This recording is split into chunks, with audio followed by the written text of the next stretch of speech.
two sanctioned nations, two ambitious aircraft programs, two governments betting everything on the idea that they could finally break Boeing and Airbus's decades-long grip on commercial aviation. That's the setup behind Russia's MC-21 and China's C919, a pair of narrow-body jets launched with strikingly similar timelines, strikingly similar ambitions, and, as it turns out, strikingly similar problems. Both were supposed to be flying passengers years ago. Both got tangled up in engine crises, supply chain chaos, and sanctions nobody fully saw coming when either program actually kicked off. But here's where the story splits. China's C919 is, right now, actually flying real people on real commercial routes, slowly and imperfectly, but genuinely doing it. Russia's MC-21 still hasn't carried a single paying customer, not one, after 19 years of trying. So does that settle it? Does China simply win this comparison outright? Not quite. And understanding why requires digging past the surface-level headline and into what's actually happening inside both programs, because these two aircraft are failing in remarkably similar ways for remarkably similar reasons, even while sitting at genuinely different points on their own runway toward real commercial relevance. Start with China, since it's got the longer track record of tangible results to actually examine. COMAC, the Commercial Aircraft Corporation of China, was formally established in 2008 with a straightforward national mandate: build large commercial aircraft domestically, cut China's dependence on Boeing and Airbus. Production kicked off in December 2011. The first prototype rolled out in November 2015. First flight, originally penciled in for 2014, didn't actually happen until May 5th, 2017. Full-type certification from China's own regulator, the Civil Aviation Administration of China, took until September 29th, 2022, a full 8 years past the program's original schedule. First delivery went to China Eastern Airlines that December, and the C919 finally started carrying commercial passengers on May 28, 2023, roughly 15 years after COMAC's founding. That's a genuine achievement on paper, an aircraft that exists, that flies, that actually carries paying customers today. But here's where things get messier and considerably more revealing about the gap between claiming an achievement and actually scaling one up. Despite entering service back in 2023, the C919's production ramp has been consistently, repeatedly disastrous measured against COMAC's own targets. Heading into 2025, COMAC set its sights on delivering 75 aircraft for the year, roughly one every 5 days, exactly the kind of pace that would finally signal the program moving from symbolic milestone to genuine industrial operation. That target didn't survive contact with reality for long. By September 2025, Bloomberg reported the company had quietly slashed it down to just 25 aircraft, and even that dramatically reduced number proved wildly optimistic. Regulatory filings from China's own three major state carriers, China Eastern, Air China, and China Southern, showed that as of September, only 5 aircraft had actually been delivered against an expected 32 for that point in the year. Final tally for 2025 landed somewhere between 15 and 16 aircraft, basically identical to 2024's total, meaning an entire year passed without any real acceleration, despite 2 full years of supposedly scaling up manufacturing. 2026 didn't start any better. Data from Air Data News showed 0 C919 deliveries in January, 1 in February, 2 in March, 2 in April, just 5 aircraft across the first 4 months of the year, a pace that, if it held for the rest of the year, would land somewhere around 15 total, essentially flat compared to the previous 2 years. Since entering commercial service back in 2023, the C919 had racked up just 37 total deliveries by spring 2026, split between China Eastern with 15, Air China with 11, China Southern with 10, and 1 demonstration aircraft still sitting with COMAC itself. Industry analysts pointed to a familiar mix of culprits. The aircraft still leans heavily on Western suppliers for its most critical systems, especially the CFM LEAP-1C engines built through the joint venture between GE Aerospace and Safran, a dependency that turned genuinely dangerous in summer 2025 when the U.S. temporarily halted engine exports amid rising trade tensions, before eventually lifting the block. On top of that, reporting from the South, China Morning Post specifically flagged ongoing labor shortages and the sheer underlying complexity of aircraft manufacturing as continuing bottlenecks, with some fully completed airframes reportedly just sitting there, finished, waiting for engines that hadn't arrived yet. The order book tells its own complicated story about exactly how far the C919 sits from genuine international commercial viability. COMAC entered 2026 with a backlog topping 1,000 aircraft across its full lineup, a figure that sounds genuinely impressive taken in isolation. But dig a little deeper and things look considerably less encouraging for anyone hoping the C919 might soon go toe-to-toe with Boeing and Airbus on the open global market. Independent analysis from Liam News found that this 1,000-plus order backlog only translated into roughly a 7% share of the entire 125 to 240-seat single-aisle global backlog. And critically, nearly every single order came from Chinese state-owned airlines and leasing companies operating under what amounts to direct government direction, not independent airlines around the world freely choosing between Boeing, Airbus, and COMAC on merit. As of early 2026, the C919 still hadn't delivered a single unit outside mainland China, with its only international orders coming from carriers in Brunei and Cambodia, both close political allies of Beijing rather than genuinely independent commercial customers. The aircraft also still lacks certification from either the American FAA or Europe's EASA, the two approvals that would actually need to happen before most airlines outside China's own political orbit could seriously consider flying it. Before diving into Russia's side of this story, it's worth pausing on how these two aircraft actually stack up on paper, since the engineering ambitions behind each reveal a lot about their respective design philosophies. The C919 seats between 158 and 192 passengers depending on layout, with a range of roughly 4,075 to 5,555 kilometers, putting it in fairly direct competition with the standard Boeing 737 MAX 8 and Airbus A320neo. The MC-21-310, Russia's primary variant, carries a broadly similar passenger load, and Russian engineers have specifically marketed the aircraft's wider fuselage, a genuine, credible technical edge over both the 737 and the C919, since a wider cabin means more comfortable seating and wider aisles without sacrificing capacity.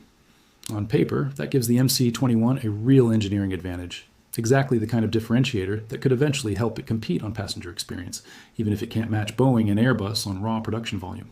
But a wider fuselage means absolutely nothing to an airline that can't actually take delivery.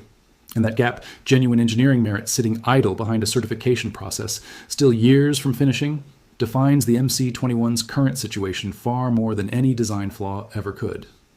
Now for Russia's MC-21, a program that's technically been in development for roughly the same stretch of time as the C919, but sits at a dramatically earlier stage of actual commercial reality. The MC-21 launched in 2007 under what was then Irkut Corporation, later folded into the state-run United Aircraft Corporation beneath the broader Rostec conglomerate, with the explicit goal of building a genuine Boeing 737 and Airbus A320 rival. The original design leaned heavily on international parts, most critically a pair of Pratt & Whitney PW1400G engines, plus Western composite materials and avionics. First flight happened May 28, 2017, almost the exact same month and year the C919 hit that same milestone, and for a while, it genuinely looked like Russia might actually pull this off. Then came the sweeping sanctions triggered by Russia's full invasion of Ukraine in February 2022, and everything about the MC-21 changed overnight. Rostec lost its Pratt & Whitney engines, its Western composites, its Western avionics, essentially all at once, and rather than scrap the whole project, Russian leadership committed to rebuilding the entire aircraft using purely domestic parts, an effort officials branded import substitution. The centerpiece of that rebuild became the Aviadvigatel PD-14, a homegrown turbofan built by Perm Engine Company, replacing the Pratt & Whitney engines the aircraft had originally been designed around. What followed was a genuinely staggering run of broken promises. Serial production, originally targeted for 2016, slipped to 2019, then 2020, then 2022, then 2024. By May 2026, Rostec chief Sergei Chemezov had to admit certification and initial deliveries were slipping again, now pushed to 2027, a full 11 years past the program's original target, with United Aircraft still hoping to eventually hit an annual production rate of 36 aircraft by 2030. The gap between where these two programs actually stand as of mid-2026 becomes crystal clear once you line them up side by side. The C919, whatever its production struggles, has been flying real passengers on real routes since May 2023, has racked up 37 total deliveries, and operates across an expanding domestic network, having recently added scheduled flights into Hong Kong. The MC-21, by contrast, hadn't delivered a single production aircraft to any airline as of mid-2026. In late May and early June that year, United Aircraft finally moved what it called the first serially built, fully import-substituted MC-21-310 off its Irkutsk assembly line and over to the flight test division, a milestone that sounds significant until you realize it just meant the aircraft could finally start the certification testing process, nowhere close to actually carrying a paying passenger. By July 2026, Russia's aviation regulator, Rosaviatsia, put the overall certification effort at roughly 45% complete, with Yakovlev's chief designer saying flight testing remained on track to wrap up around June 2027, assuming nothing else went sideways. Put bluntly, while the C919 has already crossed the single hardest bar in commercial aviation, actually achieving full type certification and starting revenue passenger service, the MC-21 remains stuck on the wrong side of that exact same line, still working through certification nearly a decade past its original target for doing so. Despite that meaningfully different starting point, both programs share a remarkably similar set of underlying weaknesses, and understanding those shared vulnerabilities says a lot about just how difficult it genuinely is to build a globally competitive commercial aircraft from scratch under sustained geopolitical pressure. Both aircraft depend on a single, precarious point of failure sitting in their engine supply chain. The C919 stays tied to CFM's LEAP 1C engines, a dependency that leaves it directly exposed to American export control decisions that can, and already have, halted deliveries with essentially zero warning. The MC-21's domestic PD-14 engine sidesteps that specific vulnerability, but swaps it for an entirely different one, a manufacturing base that simply can't produce engines fast enough yet, with Perm Engine Company completing only 7 PD-14 engines in all of 2025 against an original target of 24, a shortfall alone that would make any real MC-21 production ramp up essentially impossible, no matter how fast certification testing itself moves. Both programs have also repeatedly publicly gutted their own delivery targets, sometimes by 2/3 or more within a single year, a pattern of chronic overpromising that's eroded outside analyst confidence in either company's own stated roadmaps. And both remain almost entirely dependent on captive, state-directed domestic orders, rather than genuine competitive wins in the open international market, with the C919's backlog concentrated overwhelmingly among Chinese state airlines, and the MC-21's own confirmed orders sitting almost exclusively with Russia's state-controlled Aeroflot group. Where these two programs really diverge is in the fundamental industrial base each country actually brings to the table. And this is genuinely where China's meaningful head start becomes obvious. China's aerospace and broader manufacturing supply chain, even accounting for its heavier reliance on Western engines and avionics for this specific aircraft, sits inside an economy with vastly larger overall industrial capacity, a considerably bigger pool of skilled aerospace engineering talent, and critically, an economy that hasn't been operating under the same scale of comprehensive wartime sanctions Russia has faced nonstop since 2022. Russia's MC-21 program isn't just wrestling with the typical aerospace supply chain complexity every new aircraft program deals with to some degree. It's attempting something considerably more radical, rebuilding an entire aircraft's core systems, engines, composites, avionics, hydraulics, essentially from the ground up, using a domestic supplier base that, in some cases, had to build entire manufacturing capabilities from nothing, capabilities China's supply chain, however dependent on Western parts for this particular aircraft, never had to construct from scratch in the first place. China chose to depend on Western engines because it was commercially efficient and technically advantageous. Russia got forced to abandon Western engines entirely because sanctions left it no other option, and that forced wartime pivot has proven considerably costlier and considerably slower than China's calculated dependency, even though China's own approach still carries its own genuine long-term strategic risk, given how easily Washington has already shown it can disrupt that exact supply chain whenever it chooses to. Both nations bring genuinely different historical baggage to this whole challenge too, and that history shapes how each government and each domestic aviation industry actually approaches building a competitive aircraft from scratch. The Soviet Union ran a fully independent commercial aviation industry for decades during the Cold War, cranking out aircraft like the Tupolev Tu-154 and Ilyushin Il-86 that served the entire Eastern Bloc without needing a single Western part. An entire generational tradition of self-sufficient aerospace manufacturing that mostly collapsed in the economic chaos following the Soviet Union's 1991 dissolution, as Russian airlines increasingly turned to cheaper, more reliable Boeing and Airbus jets throughout the 90s and 2000s. The MC-21 program represented, in a lot of ways, an attempt to reclaim that lost independence, though ironically its original 2007 design path back toward genuine global competitiveness required leaning more heavily on Western components than any Soviet-era airliner ever had. A strategic choice that made the aircraft credible on the world stage right up until the exact moment 2022 sanctions turned that same Western dependence into an existential vulnerability. China, by contrast, never had anything close to a comparable independent commercial aviation tradition to draw on or reclaim. The C919 represents China's first genuine shot at building a large, internationally credible commercial jetliner from a standing start without the kind of decades-old domestic aerospace manufacturing base Russia, whatever its current struggles, could at least theoretically draw institutional memory and engineering talent from. That difference cuts in genuinely complicated directions for each program's actual prospects. Russia has proven engineering know-how buried somewhere in its institutional memory, But that knowledge sits scattered across a manufacturing base that atrophied badly across 3 post-Soviet decades. China lacks that historical foundation entirely, but has built its whole modern aerospace effort on top of a vastly larger, more modern, more rapidly expanding industrial base than Russia's own aerospace sector currently has access to. Both countries' ambitions also stretch well beyond these single narrow-body programs, and comparing their respective follow-on efforts offers another useful lens for judging which nation's broader aerospace strategy actually looks more likely to reach real scale eventually. China's COMAC has already locked in an avionics partnership with Aviation, a joint venture between GE Aerospace and China's own Aviation Industry Corporation, for its next major program, the C919 widebody, plus a launch order from Air China, targeting a maiden flight around 2030 and entry into service near 2035.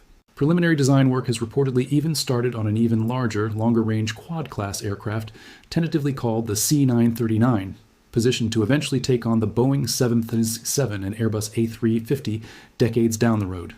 Russia's own widebody ambitions, meanwhile, center on that same C929 program's old sibling effort, originally a joint venture with China itself before that partnership collapsed following the 2022 Ukraine invasion, leaving Russia to occasionally float renewed cooperation proposals to India instead, discussions that haven't produced any concrete commitments so far.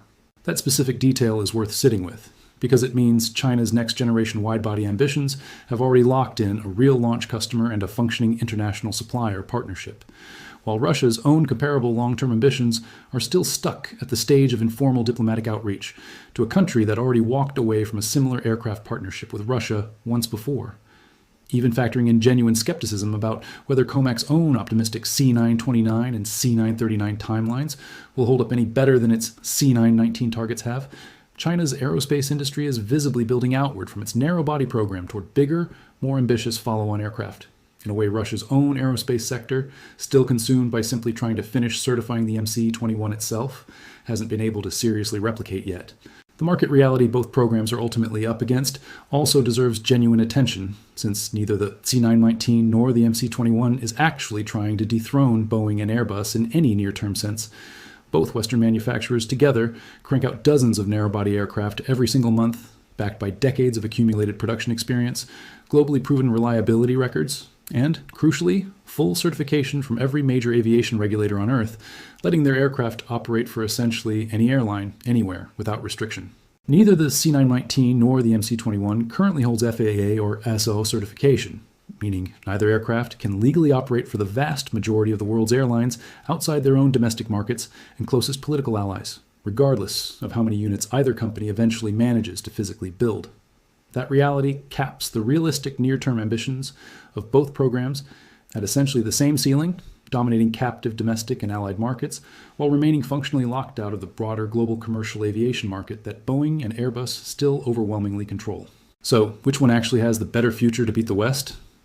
Based on where each program genuinely stands right now, the honest answer is that the C919 holds a real, meaningful, if still fragile lead, precisely because it's already crossed the single hardest threshold. Either aircraft needs to clear, full domestic certification, and actual revenue passenger service, a milestone the MC-21 isn't expected to reach until 2027 at the absolute earliest, possibly 2028, given the program's own consistent history of missed deadlines.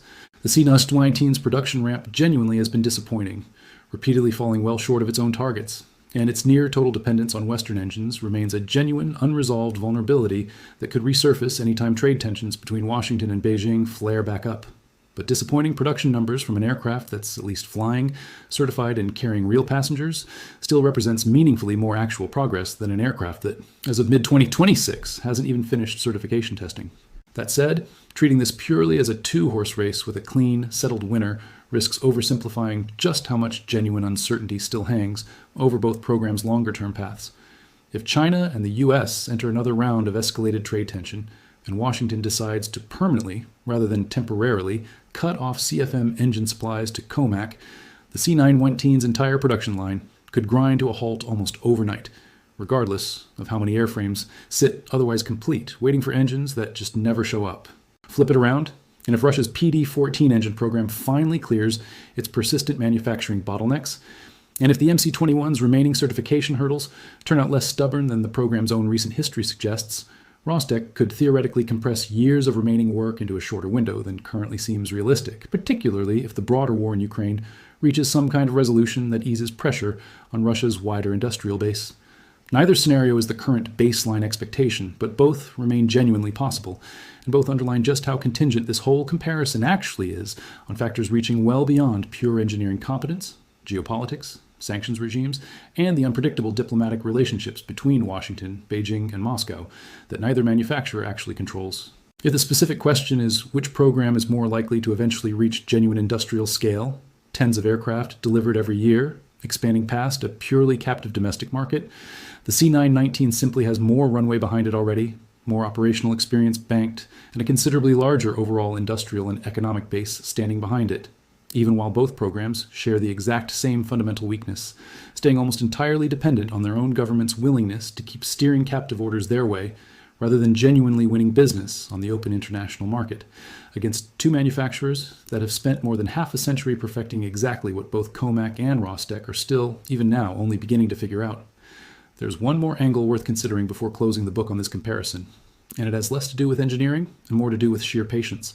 Both China and Russia are, in effect, running a multi-decade national experiment testing whether state-directed industrial policy can eventually manufacture its way into a market that Boeing and Airbus have controlled for 2 full generations. Neither government appears remotely inclined to abandon that experiment regardless of how many delivery targets get missed or how many certification deadlines slip. China has already signaled its willingness to keep absorbing losses and setbacks on the C919 for as long as it takes, evidenced by its parallel investment in the considerably more ambitious C929 and C939 follow-on programs, even while the narrow-body jet itself continues struggling to hit basic production targets. Russia, despite operating under a far more constrained economic and industrial environment, thanks to the war in Ukraine and the sanctions that followed, has shown that exact same stubborn persistence with the MC-21, repeatedly pushing back deadlines rather than scrapping the program outright, treating aerospace self-sufficiency as a matter of genuine strategic necessity rather than a discretionary prestige project that could simply be abandoned if the numbers stopped working out favorably. That shared, stubborn commitment to seeing both programs through, regardless of cost or delay, is ultimately the detail that matters most for anyone trying to predict where either aircraft actually ends up a decade from now. Neither Beijing nor Moscow is treating these programs as short-term commercial bets subject to ordinary market discipline. Both are treating them as long-term strategic assets, worth sustaining through years of embarrassing delays and slashed targets precisely because the alternative, permanent dependence on Boeing and Airbus for an entire nation's commercial aviation needs, has become politically and strategically unacceptable to both governments, regardless of the price tag attached to fixing it. Given that shared, multi-decade horizon, the current gap between the C919's real, if disappointing, commercial service and the MC-21's still incomplete certification process may ultimately matter less than it appears to right now, 5 months or 5 years into either program's own particular struggle. What both governments are actually betting on isn't winning this specific comparison in 2026. It's still being in the game, however slowly, however expensively, whenever Boeing and Airbus's own current duopoly eventually starts showing real cracks of its own.